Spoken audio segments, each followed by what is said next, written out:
On behalf of the President of the United States, it's my honor to welcome you all today to the office of the Vice President here at the White House complex for a very important moment in the life of this administration and in our national life, as I administer the oath of office to the 27th Secretary of Labor for the United States of America, Alexander Acosta.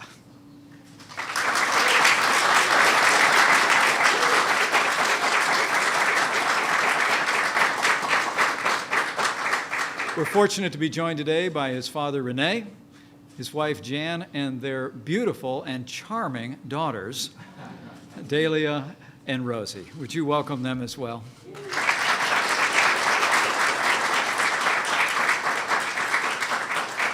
I also want to thank all of our distinguished guests who have joined us for this important moment, especially Congresswoman Ileana Ros-Lehtinen and all the Hispanic business and community leaders who are here with us today. Thank you. Thank you for being here on this historic day. You know, this Saturday marks the end of President Trump's first 100 days in office, and as this period draws to a close, it's worth reflecting for just a moment on the optimism and the progress that is sweeping across America, thanks to the leadership of President Donald Trump. For nearly 100 days, President Trump has been delivering on the promises that he made to the American people, one after another. He picked a world-class cabinet, which we're adding to today, which is working around the clock to implement an agenda to make America great again. In Justice Neil Gorsuch, President Trump kept his promise to nominate a Supreme Court justice in the mold of the late and great Justice Antonin Scalia. President Trump has been putting America first, rebuilding our military, restoring the arsenal of democracy, and he signed legislation to give our veterans the care that they deserve. In fact, in now just short of 100 days, President Trump has signed 28 bills into law, 30 executive orders, historic numbers that show that not only is President Trump a man of his word, President Trump is a man of action.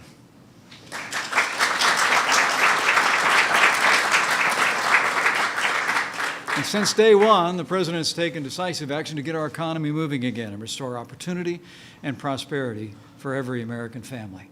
President Trump, I always like to say, has a three-part agenda: jobs, jobs, and jobs. And to kickstart jobs and growth, the President's been slashing through mountains of red tape. He's renewed focus even earlier today on American energy and American energy independence. And just a few short days ago, the President put forward a plan for the biggest tax cut for individuals and businesses in American history. The result?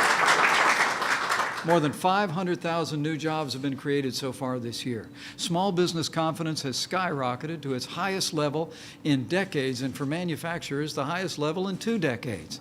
And company after company is announcing plans to invest in our country for the benefit of American workers, American jobs, and America's future. The fact is that President Trump's leadership has been making a difference every single day, and we're just getting started.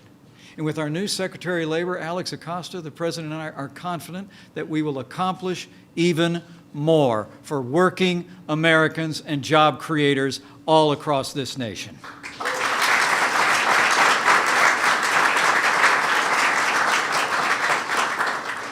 Alex Acosta is the right man at the right time to lead the Department of Labor. Born the son of 2 Cuban refugees, Alex showed his potential from his earliest days, earning both his undergraduate and law degrees from Harvard University. He went on to clerk for Justice Samuel Alito, the Third Circuit Court of Appeals, and after a few years in private practice and as a professor at George Mason University School of Law, he entered into the noble path of public service. In 2002, President George W. Bush appointed Alex to serve as a member of the National Labor Relations Board. Only 1 year later, President Bush appointed him to be the Assistant Attorney General for the Civil Rights Division at the Department of Justice. 2 years after that, he became the U.S. Attorney for the Southern District of Florida.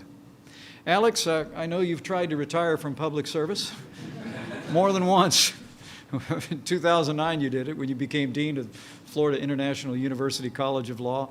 But President Trump has now called you back to public service to bring your character, your intellect, and your ability to serve the country. And we couldn't be more grateful. Your service, past, present, and future, is truly a testament to the American dream and to your own character and your own abilities. I want to thank you again. Thank you for stepping up to serve our country and to serve working Americans at such a time as this. Given your long and distinguished record, your integrity, and your leadership, the President and I are absolutely confident that with you as our new Secretary of Labor, we will continue to restore opportunity, prosperity, and growth for working Americans now and for generations to come.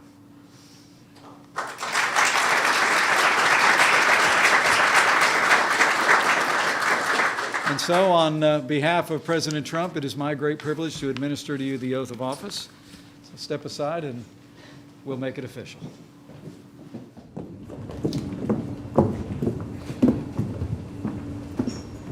Please place your left hand on the Bible, raise your right hand, and repeat after me.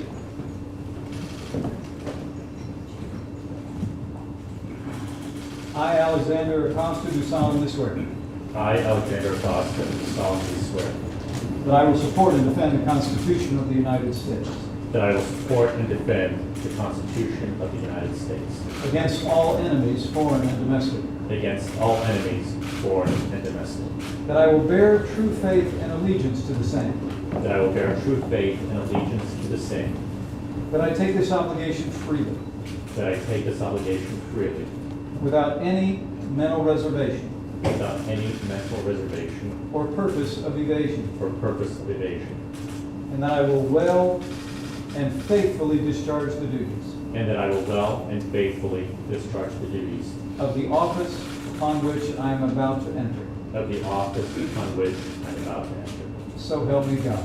So help me God.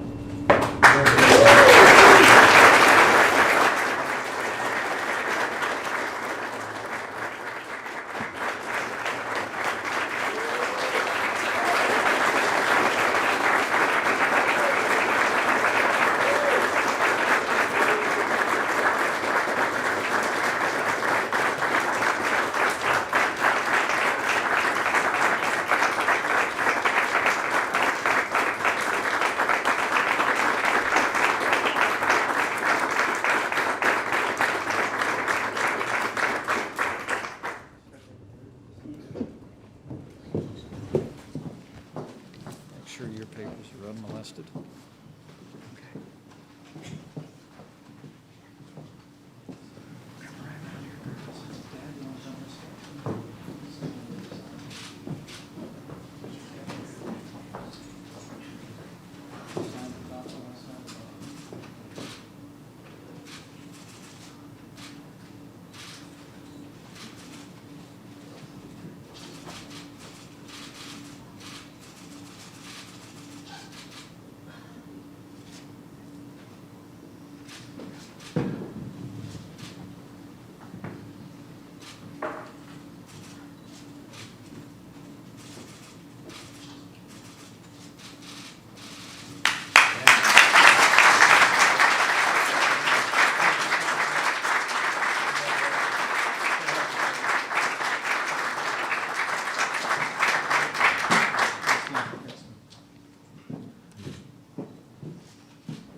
Got it?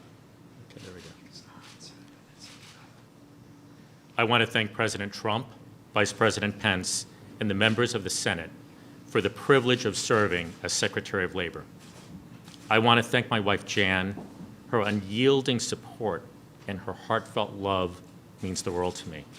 It's amazing to be loved, and I love her back more than words can really say. And so, thank you. Thank you very much.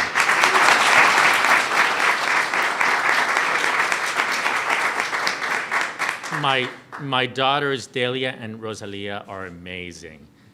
They have followed this process in their own way. When President Trump nominated me, I had to sit down and explain to them that we were, if confirmed, moving to Washington. And they wanted to know why.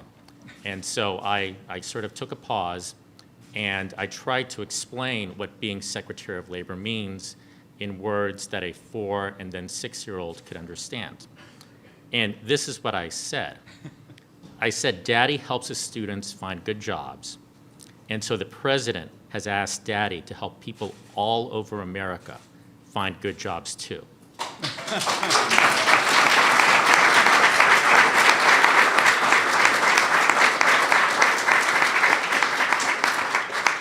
And then it struck me, explaining the responsibilities of the Secretary of Labor to a 4- and 6-year-old really helped me encapsulate so many of the responsibilities of the Department of Labor.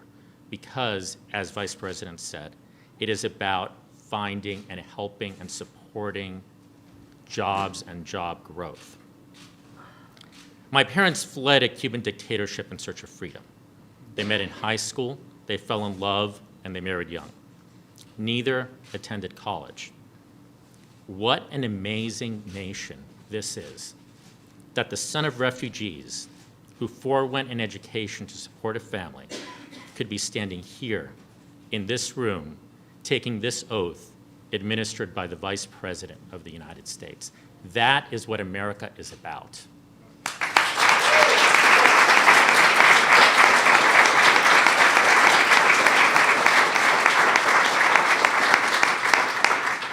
My parents' experience is part of who I am and frames my perspectives that I will bring to the important responsibilities of the Department of Labor. We have a lot of work to do. Too many Americans have seen jobs go overseas. Too many Americans have seen jobs filled by foreign workers. And too many Americans see that jobs are available, but that they don't have the skills or the experience to fill those jobs. The skills gap is real and needs to be addressed. Supporting Americans' ability to find good jobs, safe jobs, is a priority for President Trump, for Vice President Pence, and for me. I am honored and I am profoundly humbled to be called in service of this important effort. Thank you very much.